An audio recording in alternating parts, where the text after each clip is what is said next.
The means test, the Monday means test, is for Jameson Irish whiskey, triple distilled, twice as smooth, one of a kind. Gather round. Dermott Brereton is in charge of proceedings today. Dermott, hello. Howdy. How you going, Joe? I'm good. How are you? All right. I really enjoyed the weekend's footy. There was I made mention of prior to the Port Adelaide game, I said, this is like a poker game where eventually the bloke who's flopping the cards says, show us what you got. Yep. And that was the tell. And it was, they flopped their cards to show and reveal to everyone around the table. And there was a team that was aspiring to be a final side and has been a final side. Their best football is finals worthy. And the opposition, Port Adelaide, couldn't go with them. Couldn't go with them, weren't in the same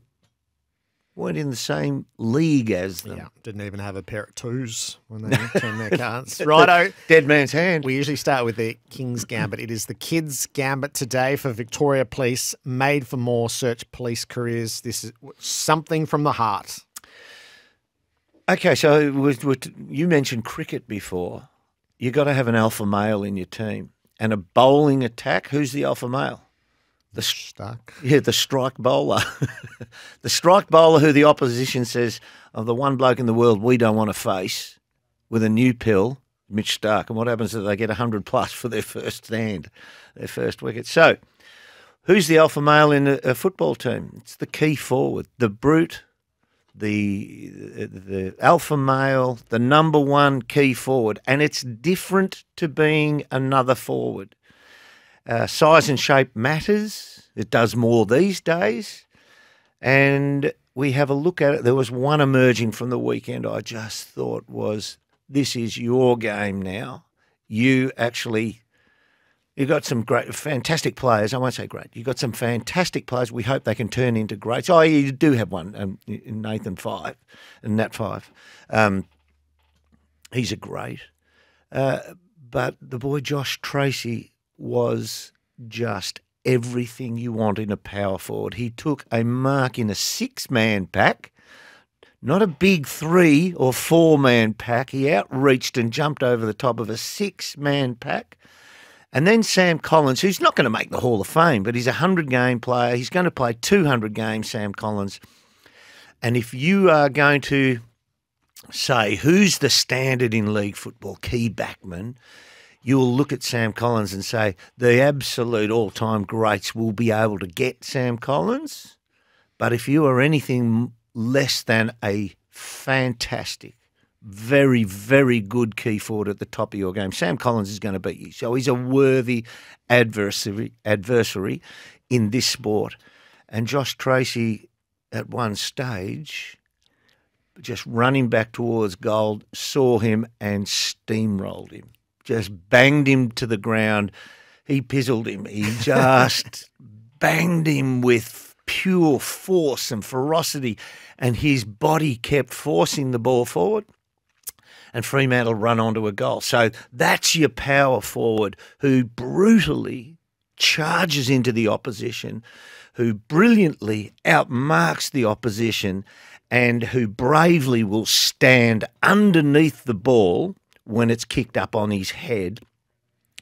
And those little mongrels, the second stringers and third strings, will try and take hangers on him and the likes. But he is the one. He is the alpha male. He's everything to a football team. He is I'm talking about the key forward, a position. Josh Tracy's still got to get there some more times, but I just saw that was his breakout game for me. I've seen him play some and have good moments. But for me, that suggested to me that he could become a Tom Lynch, a Charlie Dixon of previous times. So I thought he was fantastic. It's the tennis player with the first serve of 240 Ks. It's the quarterback of your team when you're coming forward. I just thought he was awesome. And then we saw in other areas, the Saturday afternoon game with Port Adelaide, they went out into the game. Admittedly, Ollie Lord has signs to suggest he can be a number one key forward, but he won't have the brilliance of some of the other second, third stringers that, Marshall and Georgiades especially. I think he can be if they can find another key forward, or if Charlie can somehow recapture his body, which seems difficult for at certain ages, and this is not writing. Well, it probably is, but Charlie, to me, looks like he's got 200 Ks on the clock. So, yeah, he's been knocked around a bit. His body, he doesn't get to the drop of the footy. They have to drop the footy on Charlie now. So it's not a lethal weapon anymore, but still his presence is awesome. So Ollie Lord shows signs of that, but Port Adelaide don't have that key forward. They've got other problems as well. They've got some serious problems elsewhere, but they lack a key forward. They lack the beast. They lack that quarterback. They lack that the opening bowler, the strike bowler up forward. So, yeah, I thought it was a really interesting weekend to see who has got one and whose key forward has diminished and how much it's hurt them. The alpha male key forward, the kids gambit for Victoria Police, looking for a career that gives you more. Search police careers, Victoria Police made for more. So our big issue is clearly Port Adelaide. The community has turned on Ken Hinkley. You called that game. So by the end of it, when you see what their cards are, what do you make of them? So there was a little bit of verbalising around the fact that prior to the season, Ken was saying, right, we're thereabouts in recent years. We've made 2 preliminary finals in the last 3 years. I've now recruited and got what I want. And there's no reason why we can't go one step better. That is on an estimation that those players get better than what they were at their previous clubs. Now, we're talking of these boys, Soldo and Sweet. Now, politely, if you can take it this way, Soldo was a 6 out of 10 player at Richmond who wasn't getting a game regularly, and Sweet was a 5 out of 10 by league football standards at a club, fair enough, behind a good ruckman, but was not, in literal terms, was not getting a game at all. And then you got Zerk Thatcher, who was the only constant in his team's defence, and that was until Essendon were able to lure another tall, high-reaching defender. But he's a lockdown defender without a lot of creativity. So on league football standards, I'm being polite as I can, I'd rank him as a 6 out of 10. And then you've got Radigalia, who has 8 out of 10, 9 out of 10 maybe even, with his intercept marking capabilities as a ranking player, capabilities. But footy IQ, probably a 4. So your smart forwards are going to walk out there, and if you see, everybody lines up against somebody else, and then they might play in their team structure thereafter. You'd look at it, if you knew your craft and you knew your game, even if he outsized you, even if he out-jumps you, you'd look at it and go, gee, I hope Asava comes to me because he's going to give me a few shots at it. Yep. If you're a first-line attacker, closest to goal, the one thing you pray for is an opponent who plays too far away from you to be within striking distance when the ball's in transit. And Asava played that dominant style, way ahead, way in front, trying to play that slide in defence. And with all my heart and politeness, he's not smart enough to do that. So he got done. So that in the back line, they had hoped those, let's call them for varying reasons, 6 out of 10 league footballers. Ken recruited them thinking he could turn them into 7.5 and 8s. And that's a fair assumption if you think your strategy and your team environment is strong enough. But it hasn't happened that way against good opposition. And he would also have banked on at the start of this year, Charlie Dixon's body. He would have looked at it and said, anything less than a 7-day break, I'm probably not going to make Charlie roll up there and do the hard yards. Yep. I'm going to give his body a rest, and therefore I'll get the best out of Charlie. But I think the deterioration in King Charlie's body has said, you know what, I'm just about had enough. I hope I've got that wrong because I love watching him play, and I want to see what's strong for Port, which is in the midfield where they got when they've got so badly beaten. When they've got it, yeah. So those three boys we're talking about, Butters, Rosie, and Horn Francis. They overinvest in when they've got it. They are all willing to charge like fury forward, link up with each other, dance around, skirt the pack and just break free from that. And they all charge forward thinking, let's just pound it in there and get it there with pure force of running. And they are brilliant at it. But if for somehow, some way, it goes the other direction, I guarantee you, there's a little thing on your football app that shows you running in defence. Now, it shows team running in defence, team running to attack. If you got those three, it'd be disproportionate how hard they run forward and how hard they run back. Yep. They don't run, they're overly invested in running forward.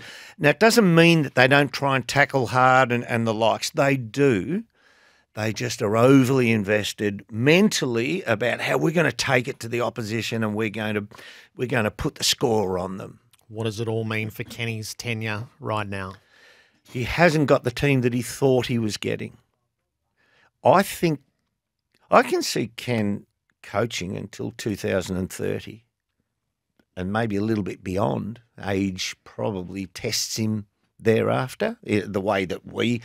In American football, he'd be a junior at that age, but I can see him coaching 2031, 32, something like that. The last 6 or 7 years just won't be at Port Adelaide. It's very rare you have somebody who coaches that long and shows that they're capable and doesn't get a second gig. I think he'll get a second gig somewhere, and there is... He's been a wonderful ambassador for that club as well, whether you think he can or can't coach in the pure nuts and bolts of it. I always have my, not doubts, but I can understand you can reach your players better on the bench. And if you understand where you're, just like a footballer, if you're strong in one area and a little bit down in the other, you get somebody to help you out with that. And I think he's got his he's got his men upstairs, Joshy Carr and the likes, who do that team aspect, the machinations of what's happening out there. And Ken is the heart and soul coach who talks to them as they come off the ground. And that's the art of coaching as well. That's his strength. Will he see the end of the year?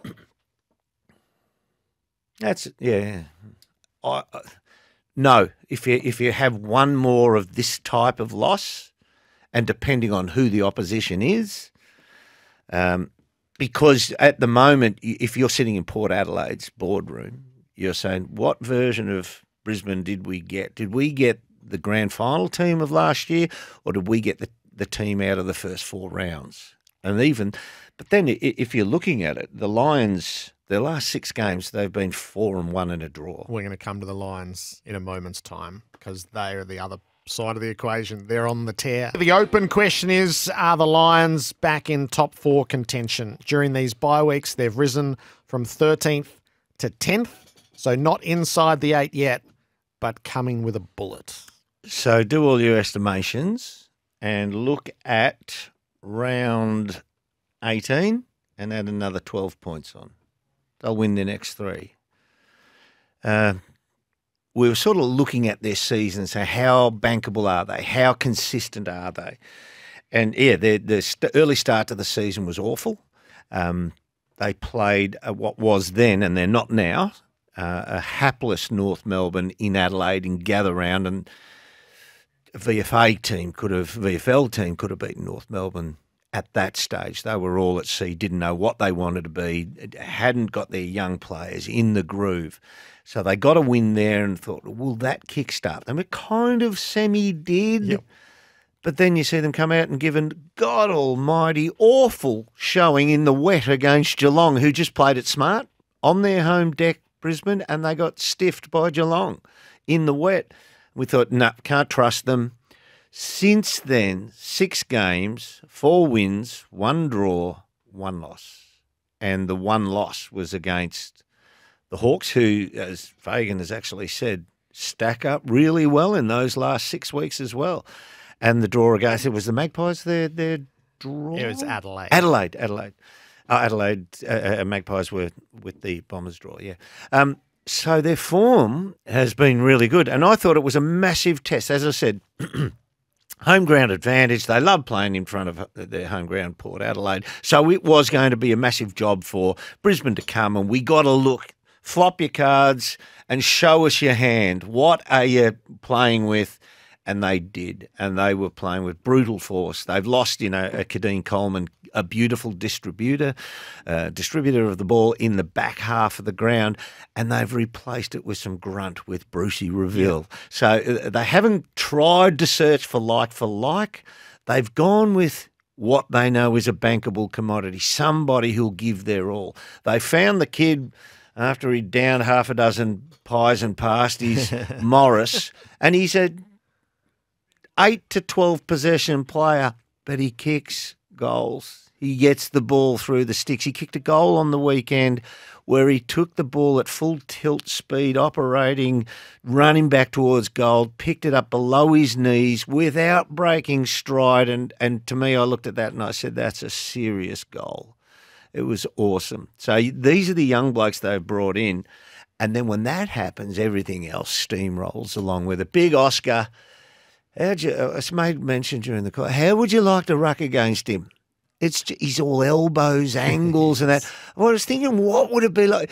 Remember the old Meccano sets? He's not a Meccano man, but imagine if you could put together a suit made out of Meccano. How many sharp edges it would have. That's what it would be like grappling with Oscar in the ruck. He accidentally hurts you, and he's trying to hurt you on top of that. So he's going to split you open, put a stop mark down the back of your leg, a cork thigh. He'll do all those things. And then you've got, the Lockie Neal-led midfield. The forwards are playing to each other. They're actually working pretty well in sync, which I thought took a hell of a long time. And Eric Hipwood's in the best form of his career. Since he was, it's funny enough, in the one season, he's had the worst form of his career and the best form of his career. So, yeah, you'd say it's poles apart, but at least it's coming in batches and in runs. So he's in really good nick. Joe's kicked the ball beautifully. How potent do they look when they kick it straight? And that's part of it, isn't it? Fags was with us on Crunch Time last week, and he said, no, we have to attack our way to a premiership, not defend our way to a premiership. And what have they kicked? 17, 19 and 23 goals in the last 3 weeks. So they are big a little bit of, we're going to do it our way. It's a big haul, isn't it? Yeah. And the one thing I'd say, a sliding defence between inexperienced backmen with Port Adelaide, we're back onto Port Adelaide for a moment, is exactly what forwards who play understanding each other's movement and the knowledge of where they'll be at what time, depending on how the ball's coming in and which way. You'd love to play against one of those defences which play off you and slide. Yeah, as I said, if you're a first-line attacker, you want your man somewhere else than sitting on your left hip. Yeah, so right now it's absolute validation of what Chris Fagan's approach has been, and we learnt about it at the bye. No woe be us, no we're out of it, no, we're actually a better team than it looks, and here's why. Present the players with the evidence. We're okay here. We've got to straighten up our accuracy, which they have done, and now they really are the team of the past couple of years. So in just the sheer look of it, on paper, you look at that team on paper and say, right, they all sort of give somewhere near their best. They're right at the pointy end. Mm. I mean, this is the team that went to a grand final last year. So what have we played now? They've played 14, is it? 15. 15. Is it round? Sorry, 14. They played 14, round 15, yeah.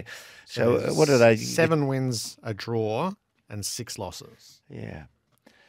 So we go to round 23, is it this year? How many rounds we got? To 24 this 24. year. 24. Just losing count. Games. We keep just jumping forward with more rounds. I think 23 sounds more than what we used to play, 22. So I stopped there. Yeah, so we got another 10 rounds. So Oh, they are well on the way. I can see them winning another 7. Yeah, so they've got the two games that stand out. They've got Sydney at the Gabba and Collingwood at the MCG. Someone will take down the Swans. Yeah. Between now and final, somebody will get them, and it still won't disturb the way we look at the Swans. So it's a high bar, but that they need to win the other 7, and then if they split 1 and 1 out of those 2 games, they'll finish in the top 4. Yeah. There's enough flakiness up ahead to really storm through the pack. It's a great word, flakiness, isn't it, when you're looking at teams? Because even though we've got a competition where we're saying all the way down to 11th, or even the Hawks at 13th, who still mathematically now have given themselves a massive chance, there is flakiness everywhere between 5 and 13. Yeah. It's not a year where you go on a winning streak this year and you'll pick teams off. Wherever you want to set your catchment of premiership contenders, whether it's 3 or 5 or so Brisbane are in mine.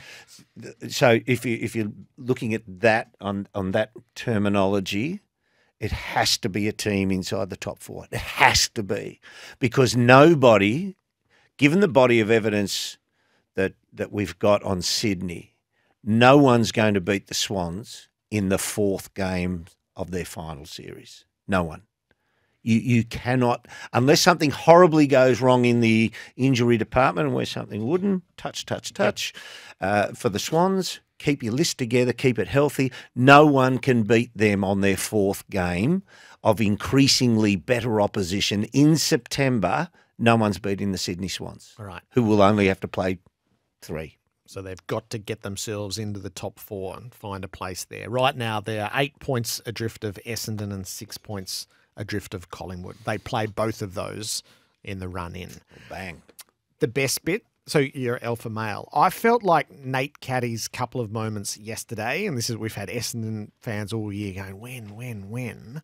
I felt like this was nearly the best bit of the weekend. So my partner, she's got a boy who plays at Richmond in the reserves. He's got a broken wrist at the moment, but he played with the Sandy Dragons last year. Big kid. Goes all right. He's got a real shot. So I actually, by chance of their draw and who they played in finals and the likes, I saw Nate Caddy probably 5 times last year. He went number 10. I had him at least in the top 7. I thought and I think from memory, the Bombers traded up 1 or 2 spots to get him. I thought, looking at those players that I saw in that competition, I thought he was somewhere in the top, 4 to 7. I thought he would have gone in there. What do you like in him? He can play midfield. He's got the right. So he's Jake Stringer size. He's not as thick through the torso as Jake is yet, but he's Jake Stringer size with better aerial capabilities. Not quite as fast as Jake, but he is that type of player with much, much better aerial capabilities. So Jakey will stand flat-footed, hip shake you, bump into you. Like Dusty takes contested marks one-on-one. This kid will jump over packs. This kid will slide through a pack aerially and pluck it at its highest point. Those boys don't. I don't know if he's going to be as good as, say, Stringer's a burst player in the middle. He's not a true endurance beast in there. This kid probably has a little more endurance if he wants to play there, but he's going to make some serious headaches when he comes out of the midfield and says, all right, this is my 12 minutes forward. Somebody's going to go, oh, Christ, how do I let him go when I'm trying to guard that bloke over there? All right, we've got to put a 6'1" on him. He'll outmark that bloke, and he'll be as good on the ground as some other bloke who's much more adept at that in that area. So, yeah, he's going to make headaches because of his size and shape and capabilities above his eyes. That'll be a lasting game, I reckon, for plenty. Just on Essendon, so 30 points made it look more comfortable than it was. Yeah. As for good portions of the afternoon, that game was in the balance. As Essendon have sort of had that sick feeling against West Coast before at Marvel. It's one of those ones you're just happy to bank and take the higher end tests as you go.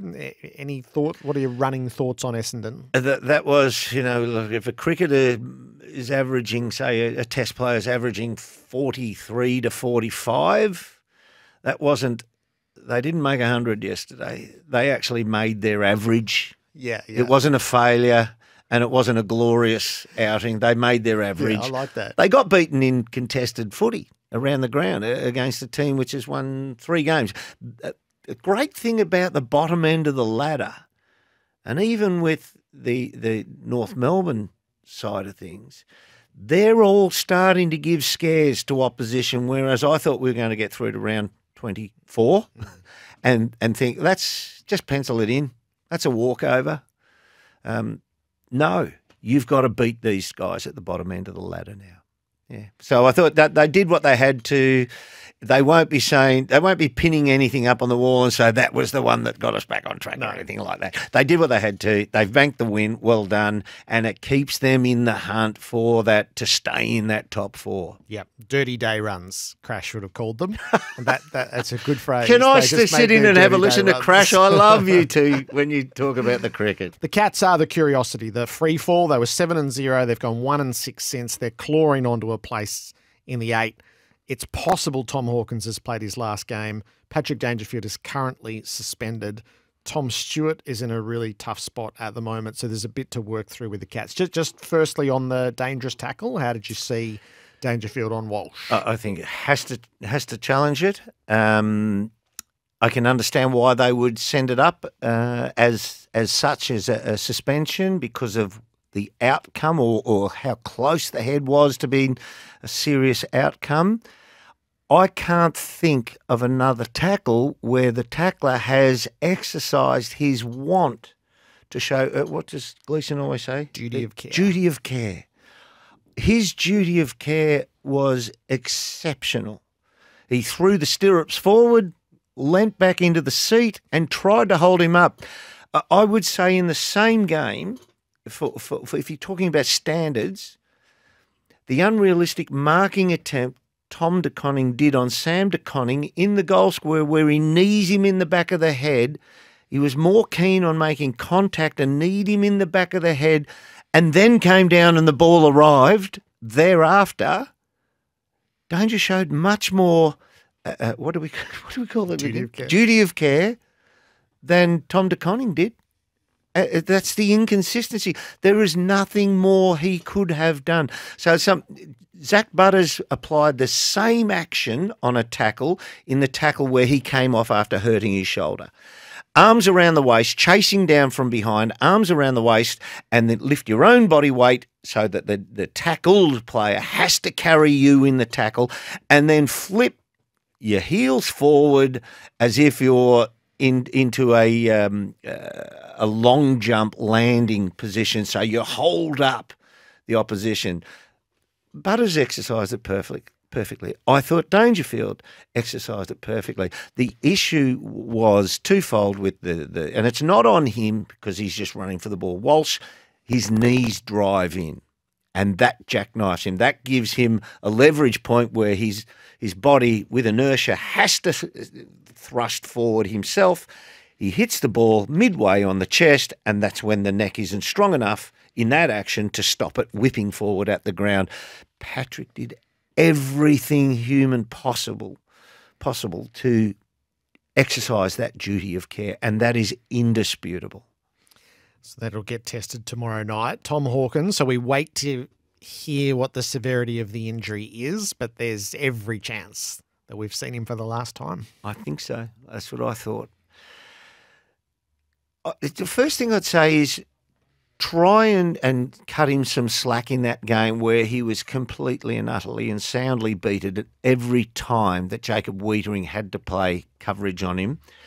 But cut him some slack in the numbers department, because he was trying to take Whateley away from the goal square, and on the occasion when Whateley had coverage on him, and be crafty enough and smart enough so that he would take as a decoy. You know, if you play 300 games and you're a decoy forward on occasion, it's a little bit of a slap in the face. But he was doing that and trying to give Henry a look at it at the top of the goal square. Geelong will say that they didn't see the injury coming and they were banking up, but they knew that Tom's best footy was so far behind him. Now, I mean, they offered him peanuts at the start of the year. They knew this. So, and they deemed him not to be worthy of a figure of X amount in remuneration. So Tom had to fight for that, and understandably so. So, yeah, his days looks tough for him from here in. Well, first thing I thought of was Scotty's actually been in a really good mood after all these losses. So to me, that says that there's not a compliant nature to him, but an understanding of what I've got at my disposal isn't what's going to win a grand final. Where are they at? Teams are well planned against them now. The destruction of the game of Tommy Stewart has really hurt Geelong in the back half of the ground. The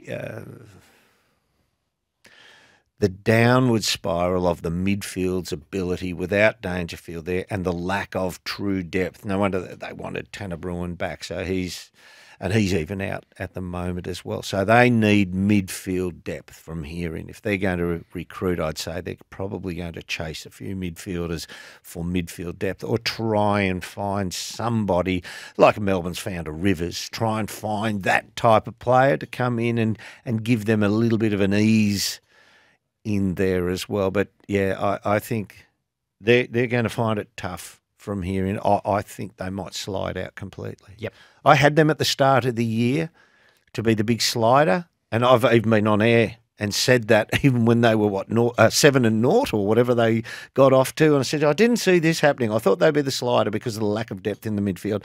The season is such a marathon now. We're seeing how that is hurting. Maybe just before we run Carlton through PFI, did you enjoy the Konings?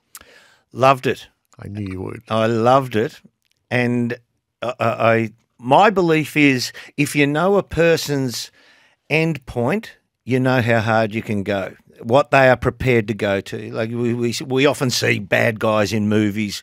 So how far are you prepared to go? And the answer is all the way. Well, Tom de Koning knows his brother. He would have seen his brother growing up when Dad tells them off. He knows, you see things like that in your siblings. Oh, he switches off then. Like my kids, one of them I would tell off and they'd put their head down and say, yeah, sorry. The other would stare at me and I could sense the words in the back of their brain going, how dare you tell me off like this? That's the one who you don't know. You don't know how far they're prepared to go. And then when it comes to adulthood, that mentality.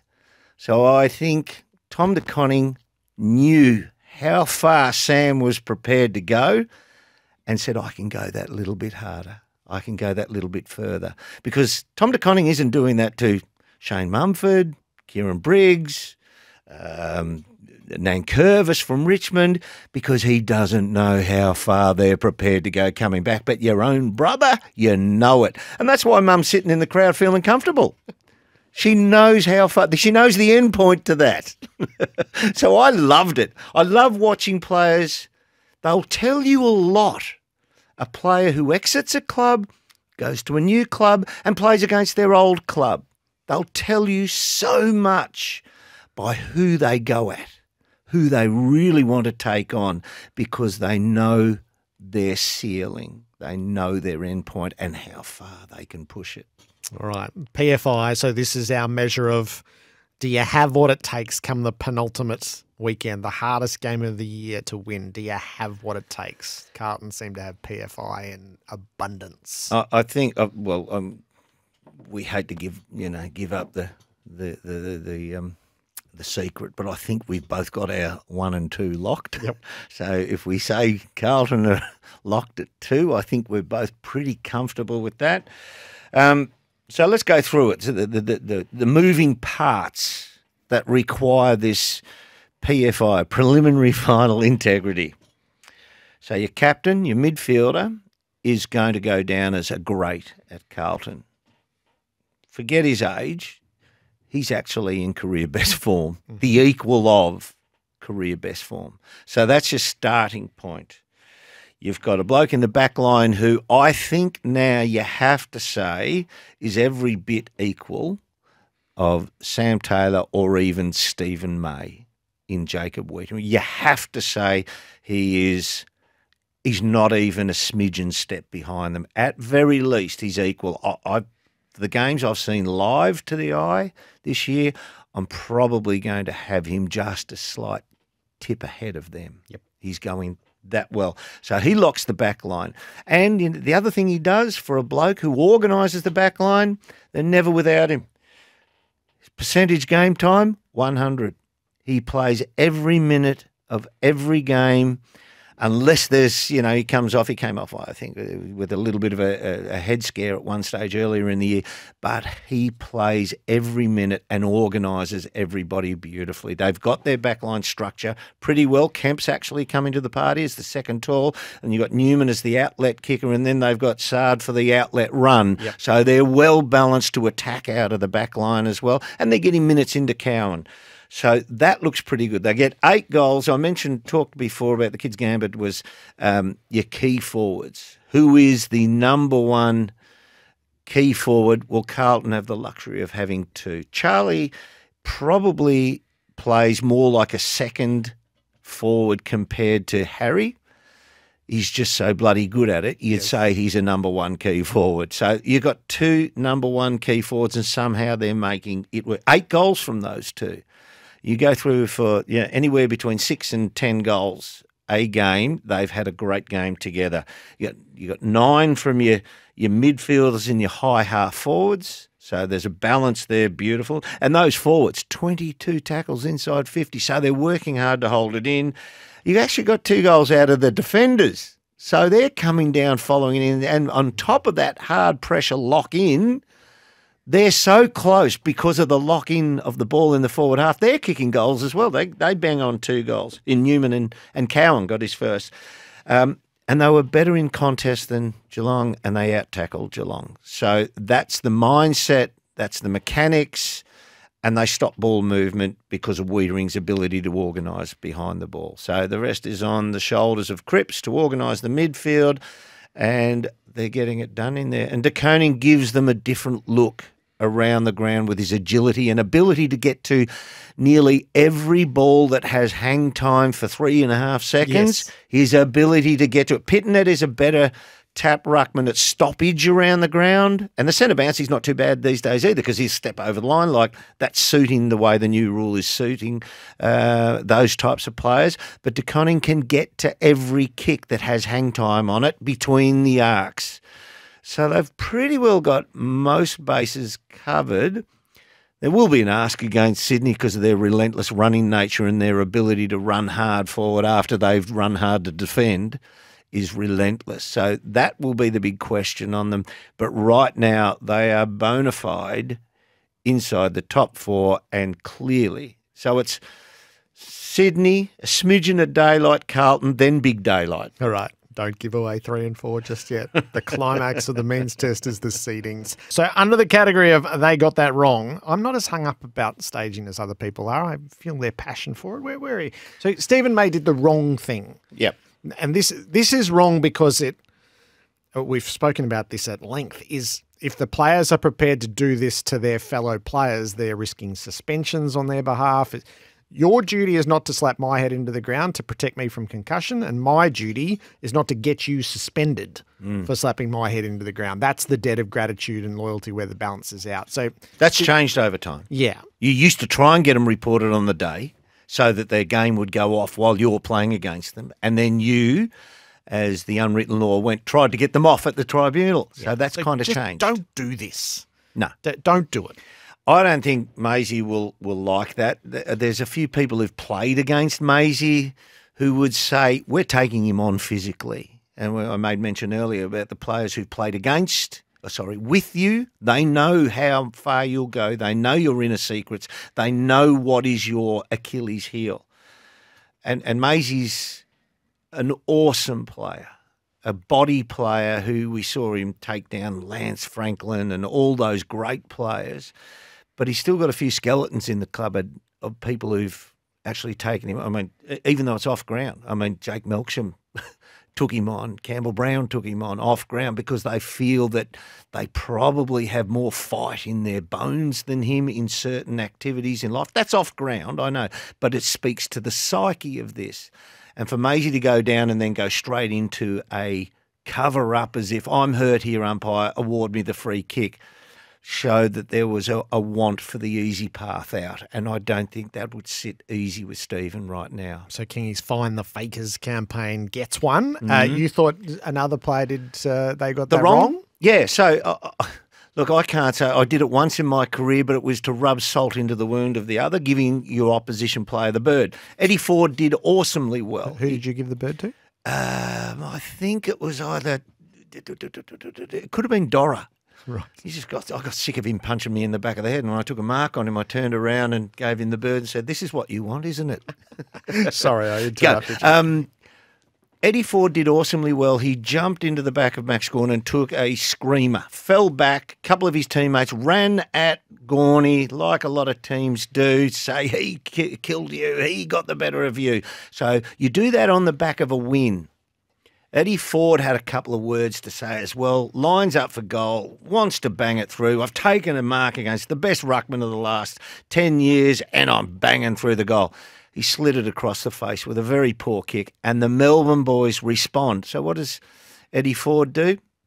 He gives them the bird, as if to say, "Oh, I don't care about that. Doesn't bother me." No, Eddie, give them the bird when you're rubbing salt into the wound. If you fail on that action, which was the kick, not the mark, if you fail on that action, suck it up, Buttercup. Smile back at them and think to yourself, I'll get them next time.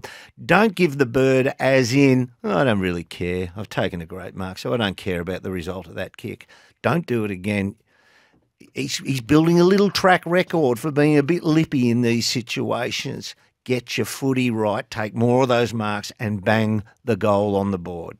The pressure index for base compression, Australia's most trusted athletic compression products, is the Giants have earned themselves a place here, haven't they? If you treat Port Adelaide in isolation, and we talk about them because they're in their own little world of problems, I thought the most disappointing loss was the Giants. I thought they were the one team besides Carlton who could take it to Sydney this week, notwithstanding Sam Taylor's out. I thought I was waiting for Harry Himmelberg to play as a tall backman again instead of the back flanker running player he's tried to turn himself into. Be a beast again, Harry. Take on those guys. They've got three key forwards and you were required to actually be beast-like against them. So that spoke to me of the nature of in the back line. But Sydney, I think this is on Sydney how good they were. They won by 4 goals in the end. It was an 8-goal win. I thought the Giants fell off with their ability to equal the pressure put on them by Sydney. They couldn't sustain it. They couldn't withstand it. Sydney's pressure is awesome, and when they put that pressure on you, it's simplistic as it sounds. They run harder into their backline, and a lot of teams run hard into their backline, choke up with numbers. But as soon as a kick goes out, they run out harder than any other of the 17 other teams, any one of the other 17 teams. They chase that ball out harder than anyone else, which puts equal numbers back to where you think they're going to be outnumbered. And from there they roll on. There were 2 actions. One was McLean early in the game won a ball and just ferried it sideways with a dinky little kick, which resulted in a goal. The other was Rowbottom, who charged forward into a 3-on-1, and Harry didn't go at the ball hard enough. He was a bit of miscommunication just between the eyes. And it was the one that Papley ended up banging the goal from downtown. That was all because of Rowbottom. He charged forward to where there was a none v3, turned it into a 1v3 right at the death, and he handballed the ball into the corridor. Papley runs onto it, goal. Their lesser lights, as good as their best lights are in the middle, their lesser lights are doing everything. We hear that, and I hate the colloquialisms in footy. Oh, he's playing his role. By God, if they've got roles, they are carrying them out to the nth degree, the likes of Rowbottom and McLean. So the Giants are 6th. They've lost 5 of their past 7. Are they going to be major players? I'm still waiting for that 11-3 run that they had after the halfway mark last year. It's funny because I thought Kelly coming in last week corrects their ability to score because he's so creative. And he's willing to take the risk of being punished physically in a tackle to a sleight of hand or a fake pump handball or kick and then get the ball going to advantage forward, whereas some blokes just hack kick it forward out of that. And Canilio, I think, as a midfielder, corrects their ability to defend out of stoppage. So he hurts them in his absence. Briggs is winning clearance, but he's one of those... You've got to start questioning just how good is the clearance Briggs wins out of stoppage. Keep doing it because there's nothing else you really want to do. Just keep doing it. You've got to find a way to actually predict that coming forward. And the fact was, whereas the week before, Riccardi and both Hogan in turn came to the wings to meet the ball and mark it, they were stopped from doing that to any successful degree by the Sydney counterpunch. All right. So the Giants are on the pressure index for base compression, proudly Australian owned. To elevate your performance with base, visit basecompression.com today. These are entirely yours, Dermott. You don't have to appease anyone. You don't have to go with the majority. It's just exactly how you feel. I've heard you back over it. Do your own seeds. Do your own seeds. Don't worry about mine. And I've heard you back over it when you cop criticism with it. Well, give us your own. 4? Well, let me just, the parameters I've got here is imagine I'm in a team that is one game outside of the 8. So my 4 seedings of 4 through to the best is if I'm that team outside the 8, who do I least want to play right now? I love your methodology. I'm not even getting in the way here. Right, go. 4? Brisbane. Ability to score. There's 4 teams in the comp who've kicked more than 1,300 points. They are one of those 4 teams. They've got their game in order now. They have been spasmodic, but as Fagan's proved to us, they've been good over the last 6 weeks. And they are a grand final team with grand final potential. 3? 3 for me is Collingwood. They know how. They just know. There's a whole lot of players out there at the moment who don't know what it is to make it through to the preliminary final win and go on the next week. They know. 2? Of course, Carlton. For all the reasons you've said. Yeah, and 1. Sydney are the best. All right. Yep. You? Just gut feel. 4, Collingwood. 3, Brisbane. 2, Sydney. 1, Carlton. 2, Sydney. I've gone Carlton as my 1 seed. Just feels more natural to me. Is this recency bias? Absolutely. You are actually fishing for people to text you, aren't you? Tyre Power, your lock of the round is Toyo, passenger and SUV tyres. Buy 3, get 1 free. Dermott, thank you for sitting in for the means test. Loved it.